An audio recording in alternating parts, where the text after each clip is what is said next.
할렐루야. 우리 사랑하는 성도님들 가운데 구원의 확신, 믿음의 확신이 풍성한 이날 되기를 축원합니다. 믿음의 사람에게 있어서 구원의 확신보다 더 중요한 것이 없습니다. 근데 그 구원의 확신이 희미할 때가 많이 있거든요. 우리 이 시간 좌우에 계신 분들과 함께 인사 한번 하겠습니다. 주님이 당신과 함께 하십니다. 그렇게 한번 인사하겠습니다. 주님이 당신과 함께 하십니다.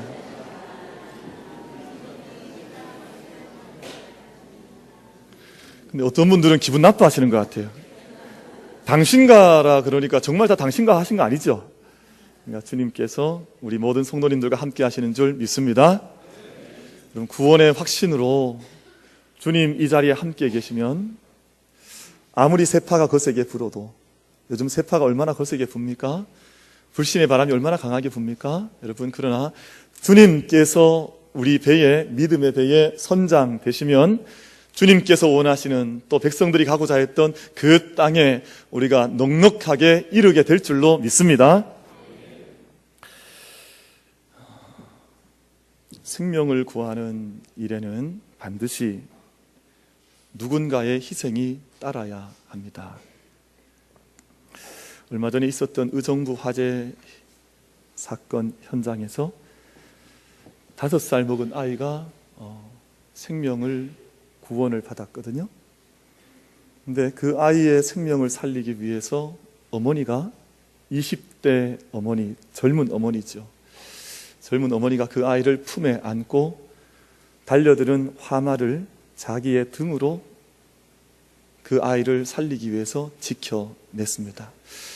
그 아이는 자신의 생명을, 아직 5살밖에 안 된 어린 아기이지만 그 아이의 생명은 어머니의 생명값을 지불하고 얻게 된 생명입니다. 얼마나 생명이 귀한 생명입니까? 우리가 그런데 이 사실을 잘 잊어먹습니다. 내 생명이 얼마나 귀한 생명인지, 또 우리와 함께하는 이의 생명이 얼마나 귀한 생명인지, 요즘 우리 세대가 이것을 자꾸 잃어버리는 세대가 되었습니다. 여러분, 저는 그런 생각을 좀 하는데요. 우리가 성도가 성도를 바라보고 자기 자신을 바라볼 때, 이 생명이 얼마나 귀한 생명인지, 이 생명이 얼마나 소중한, 값으로 환산할 수 없는, 여러분, 생명은 값으로 환산할 수 없잖아요. 우리가 그런 마음의, 영혼의 눈으로 하나님을 바라보기도 하고, 그런 마음의 눈으로 사람을 바라보기도 하고, 그런 마음의 믿음의 눈으로 내 자신도 바라볼 수 있는 은혜, 우리의 은혜가 되기를 축원합니다. 그래서 그냥 바라보면 안 돼요. 서로 바라볼 때 막 토끼가 놀래듯이 깜짝깜짝 놀래야 돼요. 옆에 분 한번 바라보세요. 한번 놀래집니까? 안타까운 일입니다만 일본의 그 두 사람이 IS라고 하는, 이슬람 국가라고 하는 그 테러 단체의 인질로 잡혔습니다. 근데 IS에서, 이슬람 국가라고 하는 이 단체에서 그 한 사람당 2사람을 인질로 잡고 한 사람당 얼마씩 몸값을 요구하냐 하면 1억 불, 우리나라 돈으로 환산하면 약 1200억 정도를 요구를 해요. 그러니까 2사람을 잡았으니까 2억 불을 요구하는데 우리나라 돈으로 환산하면 약 2300억 정도의 돈을 생명값으로 달라, 그렇지 않으면 이 생명을 우리가 해한다, 그렇게 협박을 하고 있잖아요. 지금 일어나고 있는 일입니다. 그 어머니가 인터뷰를 했어요. 한 인질로 잡힌 일본인 그 인질의 어머니가 인터뷰했는데, 만약 내 아들을 살려주시면, 내 아들의 목숨을 살려주시면 내 목숨을 내어놓아도 좋겠으니 제발 내 아들을 좀 살려주십시오.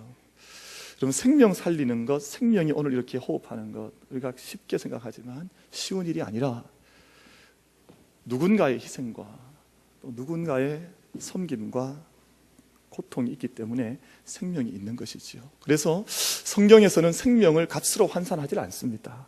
생명이 천하보다 귀한 것인데 어떻게 값으로 환산을 하냐. 성경은 많은 것들을 이야기해주고 있습니다만 생명값에 대해서는 말씀을 하지 않고 있는 것이지요.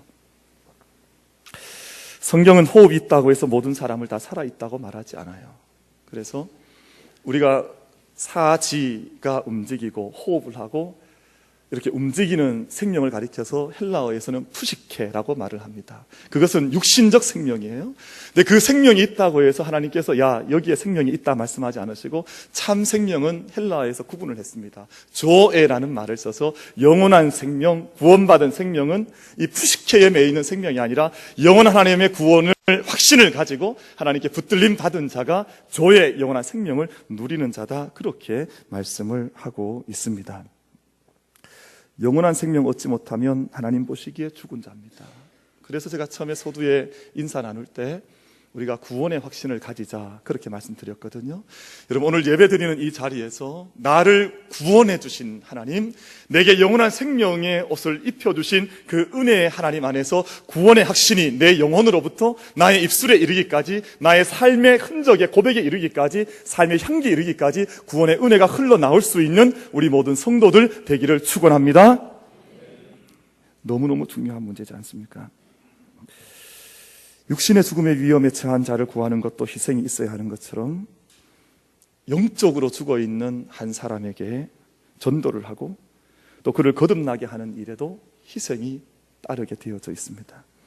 누군가 그의 생명의 값을 치르고 우리가 생명의 값에 해당하는 어떤 수고와 노력을 기울여야 한 생명이 전도를 받고 하나님의 자녀로 돌아오게 되고 구원을 받게 됩니다.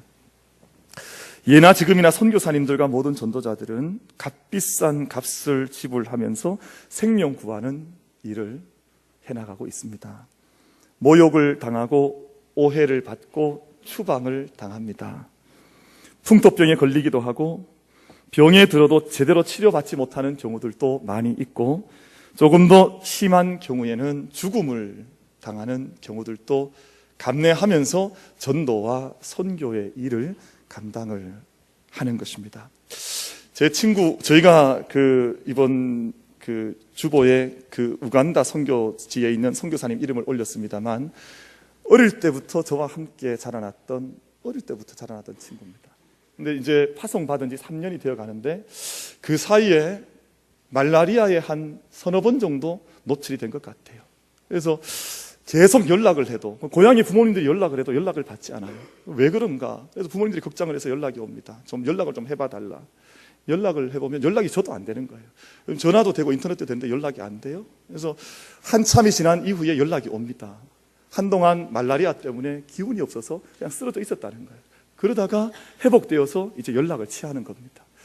여러분, 우리는 선교 현장에 대해서 쉽게 생각할지 모르지만 그 땅에 있는 자들은 모욕과 질병과 또 추방당함과 어려움을 통해서 그 땅에 생명 전하기 위해서 노력의 씨앗을, 생명의 씨앗을 뿌리면서 그 땅에서 사역을 하고 있는 것입니다. 그런 값이 지불되어야 영혼이 구원을 받고, 그런 값이 지불되어야 가정이 구원을 받고, 그런 값이 지불되어야 한 민족이 구원을 받는 것 아니겠습니까? 그래서 사도 바울은 고백하기를 복음이 모든 믿는 자에게 구원을 주시는 하나님의 능력이기 때문에 자신은 복음을 부끄러워하지 않고 이 복음을 전하는 일에 나의 삶을 올려드린다, 그렇게 말씀을 고백했습니다.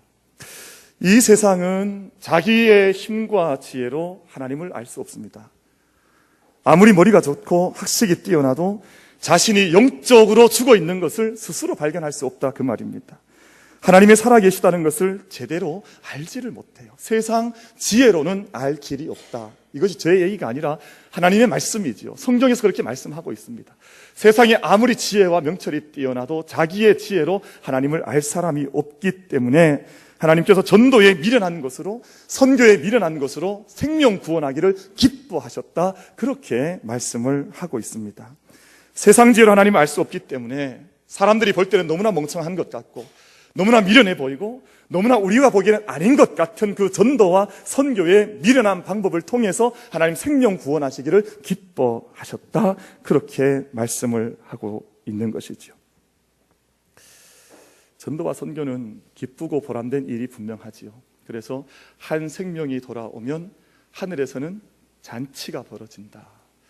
저희도 그런 느낌을 받을 때가 있습니다. 한 분이 등록을 하면 온 교회가 영적인 기운이 달라지는구나 하는 것을 저도 앞에서 느끼거든요. 그러니까 한 생명이 하나님 앞에 돌아와서 믿음을 고백하게 되고 내가 하나님의 자녀입니다라고 고백하게 되면 어떤 일이 하늘에서 벌어지는가 하는 것을 성경이 증언하고 있지 않습니까? 그런데 귀하고 보람 있는 일에는 분명하지만 반드시 희생과 눈물이 따르지 않는 구원은 없다는 것입니다. 먼저 이 일의 모범을 보여주신 분이 성삼위 하나님이십니다. 성삼위 하나님께서 먼저 희생을 치러주셨지요. 성부 하나님께서 자신의 독생하신 독생자 아들을 이 땅 가운데 내어서 우리에게 보내주셨습니다. 성자 하나님께서 가장 부요하신 분이지만 우리를 부요하시기 위해서 스스로 가난하게 되시고 가난한 우리들로 부요한 삶을 살 수 있도록 영원한 영광의 삶을 살 수 있도록 우리를 위하여 자신을 내어주시고 희생해 주셨습니다.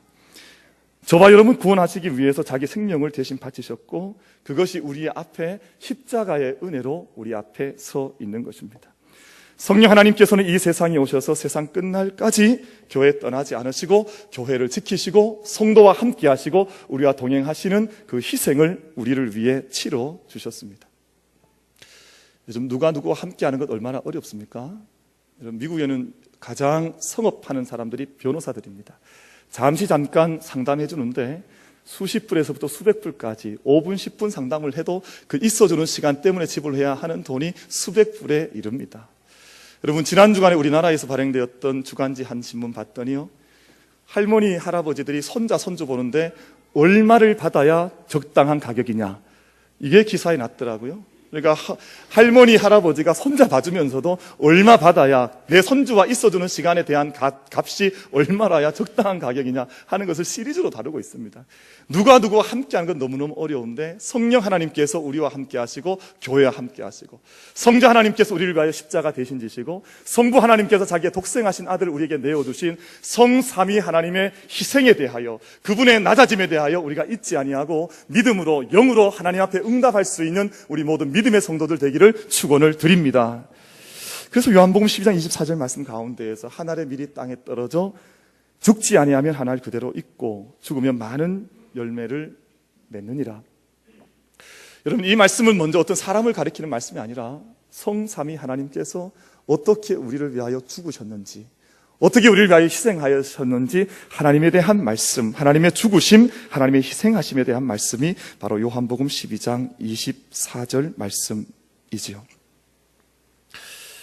우리가 그런 하나님을 믿게 된 것도 그저 믿어진 것이 아닙니다. 누군가의 기도와 헌신과 눈물 때문에 저희가 이 시간 예배 드리고 또 이렇게 설교도 하고 또 말씀도 드리고 함께 공동체를 이룬 것이죠. 누군가가 나는 다 기억할 수 없지만, 나는 알 수 없지만 누군가가 나를 위해서 눈물 흘리고 기도했고 희생했기 때문에 우리가 이 자리에서 믿음의 삶을 이렇게 예배를 영광스럽게 드려 나가는 것입니다. 저는 주일학교 때 무진장 개구쟁이였습니다.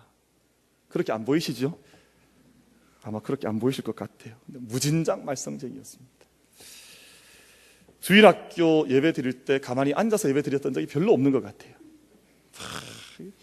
분잡하게 다녔던 것 같아요. 공강 공부 시간에도 앉아서 이렇게 선생님 말씀, 요즘 우리 아이들은 얼마나 착한지 몰라요. 저와 비교해보면 우리 아이들은 거의 성자 수준입니다. 얼마나 착한지 몰라요. 저는 가만히 앉아서 성경 공부했던 적이 없습니다. 그러니까 다니고 그랬습니다. 저는 교회 먼저 오면 기도해야 되는 걸 어릴 때 몰랐잖아요. 그 배우긴 했지만 실천을 잘 못했습니다. 교회 오면 강대상부터 올라가야 되는 줄 알았어요. 그래서 강대상에 올라와서 이렇게 뒤에 쌓여져 있던 자부동이라 그랬잖아요. 이렇게 쌓아놓고 하나씩 날렸습니다. 여기서 자세도 멋있게 날렸어요. 그리고 이게 이렇게 네모나니까 얼마나 잘 날아가는지 여기서 날리면 본당 끝까지, 교회 시골교회가 조그만 하지만 그래도 본당까지 쫙 날아가면 얼마나 쾌감이 좋은지 몰라요. 거기 다음 주부터 한번 와서 한번 해보세요. 얼마나 신나는지 모릅니다. 쫙쫙 날아갑니다. 그냥 그거 날리고, 제가 언젠가 성탄절 예배 때 한번 드렸던 말씀 같습니다만, 지금 우간다 선교가 있는 그 친구와 함께 교회 난로를 피우기 위해서 이렇게 쌓아오는 장작, 신겨라고 있습니다. 신겨 뒤에서 성도님들 교회 들어오시면 노래를 불렀습니다. 너무나 외람스럽습니다만 부처님 찬양 이런 노래를 불렀어요. 부처님 찬양 이런 노래를 부르면 사람들이 전사님들 집사님들 막 쫓아오면 막 도망다니면서 그 노래를 막 부르고 그랬어요. 얼마나 말썽을 많이 피웠는지. 어쨌든 상상할 수 있는 모든 일들 다 해본 것 같아요, 어릴 때. 그런데 6학년 때 저희 담임 선생님이 공과 공부를 하는데 그때 아이가 저랑 우리 또래들이 또 다 도망을 간 거죠. 그러니까 선생님이 그때는 공과 공부하면 마룻바닥에서 방석을 이렇게 동그랗게 놓고 거기에서 선생님이 인도를 했습니다. 아마 지금도 그러지 않겠습니까? 부분에 다 동그랗게 둘러서서 했는데 그때 아이들이 없으니까 담임 맡으셨던 젊은 여 선생님이신데 제가 어떻게 그 모습을 봤어요. 그 자리에서 방석이 한 자리에 앉으셔서 무릎을 꿇고 기도하시는데 눈물을 흘리고 계신 거예요. 근데 어쩌다 그 모습을 봤는데 그 모습이 제 마음속에 탁 꽂혔습니다. 물론 그때 선생님 마음 다 이해하지 못했지만 저 선생님이 아마 아이들 우리 위해서 지금 저렇게 눈물로 기도하시는구나 하는 느낌을 그 어린 마음에 이렇게 받게 됐습니다. 내가 다 알지 못해도 여러분 누군가 나를 위해서 기도하고 섬겼고 희생했고 고난받은 그 일 때문에 오늘 저와 여러분이 이곳에서 평안히 예배드릴 수 있음을 기억할 수 있는 우리들이 되기를 바랍니다. 우리 한국교회만 해도 상상할 수 없는 피와 눈물이 배어있는 한국교회입니다. 우리 한국교회가 역사가 깁니까? 그렇지 않습니다. 이제 불과 100년밖에 되지 않았습니다. 서구교회 역사가 2000년 역사를 달려올 때 한국교회는 지금 100년 역사를 달려왔는데 이만한 놀라운 교회를 이루어왔지 않습니까? 역사를 하나님께서 허락해 주셨는데 그냥 된 것이 아니죠. 희생들이 있었고 눈물들이 있었고 고통이 있었습니다. 27살의 나이에 선교의 비전을 품고 영국에서 중국으로 건너온 토마스 선교사님이라는 분이 계신데 중국에 도착하자마자 27의 나이에 꽃다운 자신의 아내를 잃어버리게 됩니다. 여러분 27의 나이에 아내를 잃고 나면 얼마나 기가 막히겠습니까? 그 마음에 채 위로를 받기도 전에 한 소식을 듣게 되는데 중국 저기 변방 끄트머리 가운데 한 반도가 있는데 그 반도에 조선이라는 나라가 있고 그 땅에 아직 예수의 이름이 들어가지 않아서 예수의 이름을 알지 못해서 아직도 어둠에 묻혀져 있는 땅이 있다고 하는 소식을 토마스 선교사님이 27의 나이에 자기 아내를 잃고 난 직후에 그 소식을 듣게 됩니다. 그 소식 듣고 북경대학의 학장 서리직을 버립니다. 그 소리 듣고 한국으로 오는 조선 땅으로 오는 제너럴 쇼먼이라고 하는 상선을 타고 대동강을 따라서 평양에 도착을 하게 됩니다. 대동강을 거슬러 올라가던 배가 조선 강군들에 의해서 불이 타게 되죠. 불을 지르게 돼요. 그때는 세국정책을 펼 때니까 아주 치열한 싸움이 일어났습니다. 그때 토마스 선교사님이 성경 몇 권을 황급하게 가슴속에 품고 대동강 강물로 뛰어들었습니다. 그리고 강물을 헤엄쳐서 대동강 강변에 모래 위로 올라오게 되죠. 근데 그때 그 강변을 지키고 있던 관군이었던 박춘권이라고 하는 관군에 의해서 칼로 목숨을 잃게 됩니다. 죽음을 당한 거죠. 그 자리에서 피를 뿌려가면서 죽어가면서 자기 품 안에 있던 성경책 한 권 꺼내어서 박춘권이라고 하는 군병에게 그 성경책을 전해주게 됩니다. 다행히 그 사람이 그 책을 물리치지 않고 이 벽 안에 외국인이 건네준 그 성경책을 자기가 받아서 집으로 돌아와서 읽게 되는데 그 사람이 그 핏값 위에선 평양의 첫 교인이 되는 거죠. 그리고 그때 성경책을 흩뿌렸게 되었는데 강군들이 흩어져 보니까 책이 이렇게 떨어져 있으니까 그 책을 다 주워다가 자기 집에 와서 벽지로 삼았습니다. 벽지로 삼았는데 그 벽지로 삼은 것을 사람들이 그 집에 왔다 강군들의 집에 왔다가 보고는 그 자리에서 신앙이 일어나게 되고 평양의 첫 교회가 바로 그 간군의 집에서 그 교회가 시작을 하게 됩니다. 그 교회 이름이 널다리골 예배당이었죠. 토마스라고 하는 젊은이의 피가 강변에 뿌려졌고 그 피값으로 인해서 한국교회 신앙이 그렇게 시작이 되었습니다. 우리가 날마다 화려한 교회당을 보고 또 이 땅의 믿음의 사람들의 소문이 너무나 큰 것을 보면서 불과 100년 전의 일을 우리가 잊어버리고 있지는 않습니까? 그런 피값으로 인해서 그런 핏뿌림에 의해서 신앙이 시작되었고 불과 우리에게는 100년이라는 시간밖에 지나오지 않았다고 하는 것을 우리가 잊어서는 안 되겠죠. 여러분 서울 올라가 보시게 되면 시간이 좀 나시면 시간을 좀 내서라도 양화진이라고 하는 것을 한번 가보시면 좋겠습니다. 복음을 전하기 위해서 100년 전에 이 땅을 밟았다가 여러 이유로 죽은 선교사님들의 그 자녀들, 어린 자녀들의 무덤이 총총히 그곳에 묻혀져 있습니다. 아이들이 태어나서 불과 며칠을 살았다, 몇 달을 살았다, 1년을 살았다 하는 그 짧은 인생의 시간이 그들의 비석 속에 새겨져 있는데 무덤이 화려하지도 않습니다. 뒷뜰에 있는 것처럼 뒷뜰이 펼쳐져 있고 그곳에 한 아이 한 아이의 어린 아이의 비석이 거기에 세워져 있습니다. 당시에 선교사들이 죽으면 성 안에 묻을 수가 없었습니다. 어디 외인의 무덤을 성 안에 두냐 해서 성 밖 멀리 무덤을 쓰라 그래서 잡았던 곳이 지금 양화대교 건너편에 있는 양화진 바로 그 자리입니다. 그 자리에 외인들이 무덤을 썼고 선교사님들, 자녀들, 선교사의 아내들이 그 땅에 묻혀서 이름도 알 수 없는 나라에 와서 이름도 알 수 없는 사람들을 위해서 그 땅에서 그렇게 이 땅에서 죽어갔고 그 위에 한국교회의 선교 역사와 구원의 역사가 이루어져 온 것입니다. 우리나라에 공식적인 개신교 선교사로 처음 발걸음을 내딛던 분은 1884년에 의료 선교사로 입국했던 호레이스 알렌이라고 하는 분이었습니다. 이분이 1885년에 광의원을 세우게 되고 제중원으로 나중에 이름 바꾸게 되고 지금 세브란스 병원의 전신이지 않습니까? 불과 100년 전에 그렇게 시작이 되어서 1909년까지 약 10여 년이 흐르는 동안 선교사님들이 이 땅에 세웠던 사립학교가 약 38개 학교였습니다. 근데 1906년에 대구에 있는 개성학교도 그때 세워졌고 1907년에 신명여학교도 그때 세워졌습니다. 대구의 문화와 학원과 병원이 전무할 때 선교사들에 의해서 대구 도성에 복음의 씨앗이 떨어졌고 지금도 우리는 그 은혜와 그 흔적을 함께 누리면서 우리가 살아가고 있는 것 아닙니까? 사랑하는 성도 여러분, 우리가 오늘 우리의 믿음을 살아가고 우리가 신앙을 경주해 나갈 때 빚진 자의 의식을 잃어버리지 않는 우리들이 되기를 원합니다. 우리가 어느 날 갑자기 된 것이 아니거든요. 어느 날 갑자기 다 된 것처럼 생각하는데 그것이 아니거든요. 핏값으로 의해서 불과 100년 전에 섬겼던 그 선교사님들의 희생을 통해서 자녀들의 죽음을 통해서 부인들의 죽음을 통해서 죽어간 그 죽음의 핏값 위에 우리 교회와 우리 신앙이 지금까지 구원을 이루면서 여기까지 이르게 된 것인 줄로 믿습니다. 여러분, 한국교회 역사가 감사한 것은 선교사님들의 자질이 대단히 중요하거든요. 그런데 우리 한국교회에 첫 발을 내딛었던 언더우드, 알렌, 아펜셀러 같은 모든 선교사님들이 자신의 고국에서 아주 뛰어난 영성과 열정을 가진 젊은이들이 선교사로 우리나라에 들어왔습니다. 그래서 한국교회는 초기부터 건강한 발판 위에 우리 신앙이 시작이 되었던 것이지요. 우리 장로교회를 전해주었던 언더우드 선교사님은 당시에 뉴욕 대학을 졸업하고 뉴욕 대학에서 석사 과정을 마치고 뉴 브론스윅이라고 하는 아주 귀한 신학교에서 신학을 했습니다.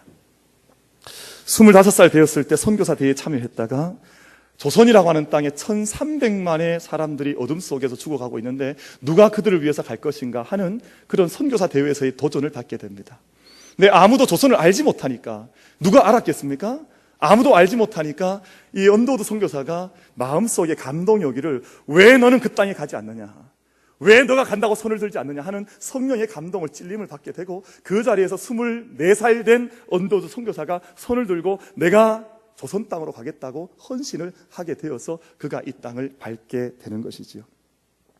1884년 12월에 샌프란시스코에서 출발을 해서 1885년 4월 5일에 제물포항에 도착을 하게 됩니다. 여러분, 넉 달을 배를 타고 왔습니다. 여러분, 선교하기 얼마나 좋습니까? 어디든지 선교지에 가려고 하면 우리 김해공항이나 김포공항이나 대구공항에 가서 비행기 타면 몇 시간 뒤면 선교지에 도착하지 않습니까? 근데 배를 타고 넉 달을 걸려서, 그것도 넉 달 조선 땅으로 바로 왔습니까? 일본 거쳐서 요코하마항 거쳐서 부산항 거쳐서 제물포까지 오는데 넉 달이 걸렸다는 것입니다. 여러분, 넉 달이 걸려서 오늘 우리 다 선교 한번 가보겠습니까? 한번 떠나보시겠습니까? 누가 오늘날 넉 달을 걸려서 선교지에 가려고 하면 갈 사람이 도대체 어디에 있겠습니까? 근데 아무도 알지 못하는 그 땅을 위해서 넉 달을 걸려서 태평양 파도와 싸움을 하면서 여기에 와서 복음을 전했고, 여러분, 그 은혜를 얻어서 저희는 그 열매로 오늘 우리가 믿음 생활을 하고 교회를 세워나가고 있는 것 아닙니까? 여러분, 희생 없이 생명이 살아날 수 없고 젊음을 버린 이 선교사들이 없이는 이 땅에 빛이 들어올 수 없었습니다. 희생 없이 지옥으로 가던 영혼이 천국으로 돌아올 수가 없습니다. 사랑하는 성도 여러분, 우리 역시 천국의 한 생명 된 것은 누군가의 희생과 눈물과 기도가 있었기 때문에 우리가 천국의 생명책에 내 이름 올리게 되었고 구원의 백성으로 오늘 살아갈 수 있다고 하는 이 믿음의 사실을 우리가 함께 한 입술로 동일하게 고백하는 은혜가 우리 모두에게 있게 되기를 축원합니다. 오늘 본문에 기록된 안디옥 교회는 소아시아의 안디옥 교회가 아니라 로마 제국이 다스리던 시리아 안디옥에 세워진 시리아 안디옥 교회였습니다. 안디옥이라고 하는 지역은 인구가 약 50만 명 정도 되는 작지 않은 큰 도시였는데요, 대단히 크고 화려한 도시였습니다. 소아시아와 지금 터키 지역이죠, 터키 지역과 팔레스타인 지역을 연결하는 지중해 연안에 있던 도시였기 때문에 무역도 흥했고 문화도 발달했고 아주 번창한 그런 도시 가운데 한 도시가 안디옥이라고 하는 도시였습니다. 무역과 사람들이 함께 모이는 곳이 늘 그러한 것처럼 안디옥이라고 하는 지역은 종교는 혼탁했고 성적으로도 타락한 고대 도시였습니다. 로마에 살던 사람들이 은퇴하면 내가 꼭 안디옥에 가서 살아야지, 늘 은퇴 이후에 그 꿈을 꿨던 도시가 안디옥이었습니다. 안디옥에 별장 짓고 온천욕을 즐기고 경마장에 가서 돈을 들여서 노름을 하는 것을 낙으로 알았던 시대의 풍조가 흘러갔던 곳이 바로 안디옥이라고 하는 곳입니다. 스데반 집사님 사건 이후에 스데반 집사님이 순교하고 나서 예루살렘에 핍박과 죽음의 그림자가 드리워졌습니다. 당시에 많은 사람들이 죽음에 내몰리게 되었고 사람들이 전 세계로 뿔뿔이 흩어져서 신앙을 지켜나가게 되었습니다. 그 가운데 일부가 바로 이 안디옥까지 오게 되었습니다. 시리아 안디옥이지요. 그런데 그 사람들이 들어가게 되자 그 땅에 변화가 일어났다 그랬습니다. 우리 그 성경의 증언 한번 함께 보기를 원하는데요, 사도행전 11장 20절과 21절 말씀, 우리 두 절 말씀을 우리 한번 같이 한번 읽어보겠습니다. 핍박을 피해서 시리아 안디옥까지 갔던 일단의 그리스도인들이 그 땅에 들어가게 되자 그 땅에, 그 타락했던 어둠의 땅에 어떤 일이 일어났던지 우리 11장 20절과 21절 두 절 말씀을 같이 읽겠습니다. 시작. 그 중에 구브로와 구레네 몇 사람이 안디옥에 이르러 헬라인에게도 말하여 주 예수를 전파하니 주의 손이 그들과 함께 하심에 수많은 사람들이 믿고 주께 돌아오더라. 아멘. 주의 손이 그들과 함께 하심에 수많은 사람들이 믿고 주께로 돌아오더라. 핍박을 피해왔던 유대인들이 처음에는 유대인들에게 전도를 했었습니다. 그러다가 구브로와 구레네에서 온 사람들이 헬라 사람들에게 복음을 전했습니다. 요즘 말로 하면 선교를 시작하게 된 겁니다. 낯선 사람들, 철학자들, 복음을 받아들일 것 같지 않던 외국인들에게 복음을 전하게 되었고, 그런데 복음을 전한 것은 당시 흩어져 있던 디아스포라 유대인들, 기독교인들이었는데 그 손을 들어서 사용하신 것은 하나님이었다. 주의 손이 그들과 함께 하셨고 수많은 사람들이 믿고 주께로 돌아오게 되었다고 말씀을 하고 있습니다. 사랑하는 성도 여러분, 우리가 이 땅 가운데 살아가면서 아마 이 시대에 시리아 안디옥에 갔던 사람들이 어렵게 복음을 전했던 것 같지는 않습니다. 주 예수를 믿으십시오. 주 예수를 믿으면 당신이 구원을 받고 당신의 집안이 구원을 받습니다. 주 예수 안에 생명이 있고 주 예수가 우리의 인생의 답입니다. 아주 단순하게 선포를 하고 복음을 전했다고 사도행전 우리에게 기록하고 있습니다. 사랑하는 성도 여러분, 우리들도 죽어가면서도 한 사람에게 성경을 건네주었던 토마스 목사님처럼 우리도 이 땅에 거하는 동안 우리의 입술을 열어서 우리의 영혼의 문을 열어서 우리가 받았던, 우리가 구원받았던 그 복음의 단순한 그 복음의 메시지를 세상 가운데 전할 수 있는 은혜, 우리가 함께 행할 수 있는 은혜가 우리들에게 있게 되기를 원합니다. 그래서 거침없이 담대하게 어느 땅에 보냄받아도 복음 전했던 초대교회 성도들과 같이 오늘 우리들도 전도와 선교의 일에 함께 헌신할 수 있는 은혜가 우리 모두에게 있게 될 줄로 믿습니다. 그렇게 기적같이 생겨난 안디옥 교회가 세계 선교의 발상지가 되어서 바울이 탄생을 하고 바나바가 파송을 받게 되었습니다. 다시 한 말씀을 드립니다만 안디옥 교회는 예루살렘 그 오랜 역사 속의 반석 가운데 세워진 교회가 아니었습니다. 본토에서 핍박 때문에 쫓겨났던 사람들이 아무것도 가진 것이 없는데, 여러분, 피난을 왔으니 핍박 가운데 쫓겨났으니 가진 것이 무엇이 있었겠습니까? 그들 손에 들려져 있었던 것 예수 그리스도라고 하는 믿음의 고백밖에 없었는데, 자신들 생명을 주님의 제단 위에 올려놓았을 때 그 땅에 어두움이 거쳐지고 빛이 임하는 역사가 일어나게 되었습니다. 안디옥 교회의 영적인 토대가 놓였을 때 안디옥 교회가 처음 했던 일, 성경 사도행전을 읽어보면 처음 했던 일은 자신의 모 교회를 위해서 헌금을 드리는 일이었습니다. 참 이상하죠. 아무것도 가진 것이 없던 사람들이었는데 예루살렘 교회에 흉년이 들고 예루살렘 땅에 흉년이 들고 어렵다는, 모교회가 어렵다는 소식을 듣게 되자 그들이 헌금을 걷어서 바나바와 바울을 부조금을 들려서 예루살렘 성에 보냈다가 오늘 돌아오게 되었다 하는 사건이 오늘 저희가 읽었던 본문의 말씀이었습니다. 돌아오자마자 그 안디옥 교회가 했던 일, 그 폐허 속에서 세워졌던 교회가 했던 일은 선교하는 일이었습니다. 오늘 우리는 안디옥 교회를 통해서 성령께서 역사하시는 교회는 언제나 선교하는 교회였다고 하는 아주 귀한 믿음의 교훈을 한 가지를 붙들 수 있게 되었습니다. 성령께서 그 일을 명하셨고 성령께서 따로 세워 구분하라고 하신 두 사람 바나바와 사울을 따로 세워서 그들을 위해서 금식했고 그 두 일꾼이 선교의 현장에 나아가 전도하는 일을 위해서 온 교회가 금식하며 기도했다고 하는 것이 본문에 기록되어져 있는 말씀이지요. 사도 바울은 자신이 받은 구원과 은혜를 전하기 위해서 자신이 아끼지 않았던 희생의 값에 대해서 이렇게 증언을 하고 있습니다. 사도행전 20장 23절과 24절 말씀입니다. 오직 성령이 각성해서 내게 증언하여 결박과 환난이 나를 기다린다 하시나 내가 달려갈 길과 주 예수께 받은 사명 곧 하나님의 은혜의 복음을 증언하는 일을 마치려 하면은 나의 생명조차 조금도 귀한 것으로 여기지 아니하노라. 안디옥 교회와 오늘 이 땅에 있는 교회들의 차이점이 있다면 이 고백의 차이가 아니겠습니까? 오늘 우리 세대 속에는 선교가 아주 낭만적으로 이해가 되고 있습니다. 비행기를 타고 우리가 준비한 물질을 가지고 폼을 내고, 근데 오늘 본문은 그런 것을 말씀하는 것이 아니라 그 주 예수 그리스도가 내게 맡기신 사명을 감당하기 위해서는 내 생명조차도 아끼지 아니하노라, 그렇게 고백을 하고 있는 것이죠. 지난 주 초에 한 시집을 읽다가 지푸라기라고 하는 시를 읽었고 그 시가 주는 영적 교훈이 있다 생각을 해서 잠시 나누려고 합니다. 제가 그 시의 첫 부분과 마지막 부분을 좀 읽어드리겠습니다. 시 제목이 뭐라고요? 어떻게 아셨습니까? 그것도 다 알고 계시네요. 그래서 지푸라기라는 시입니다. 여러분, 지푸라기는 정말 아무것도 쓸모없는, 길가에 그냥 날려다니고 그냥 떠다니는 그런 것 아닙니까? 근데 지푸라기가 주는 교훈이 있더라고요. 제가 좀 읽어보겠습니다. 나는 길가에 버려져 있는 게 아니다. 중략하고요. 그 다음 마지막 부분입니다. 오늘이 인생의 마지막이라고 길바닥에 주저앉아 우는 당신이 지푸라기라도 잡고 다시 일어서길 기다릴 뿐이다. 물과 바람과 맑은 햇살과 새소리가 섞인 진흙이 되어 허물어진 당신의 집을 다시 짓는 단단한 흙벽돌이 되길 바랄 뿐이다.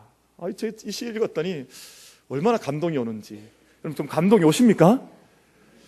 얼굴 뵈니까 시를 읽으니까 갑자기 졸음이 오는 듯한 느낌을 갖고 계시는데, 그럼 지푸라기가 아무 쪽에 쓸모없는 줄 알았는데, 여러분 물에 빠져는 사람 뭘 잡는다 그랬습니까?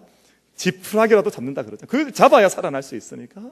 근데 물과 바람과 또 흙과 섞여져서 단단한 집이 세워지고 그 집을 통해서 사람들이 살아갈 수 있는 터전이 마련되는 것처럼, 여러분 오늘 우리가 무겁고 거추장스러운 모든 모습을 던져버리고 하나님 바라보실 때 정말 지푸라기 같은 모습이라 할지라도 그 나와 같은 모습 속에 하나님께서 물과 바람과 생명 더하셔서 하나님 집을 지어주시면 우리를 통해서 하나님 전도를 하시고 선교하시고 생명의 구원의 은혜를 이루어가는 은혜가 우리 재단을 통해서 이루어질 수 있게 되기를 바랍니다.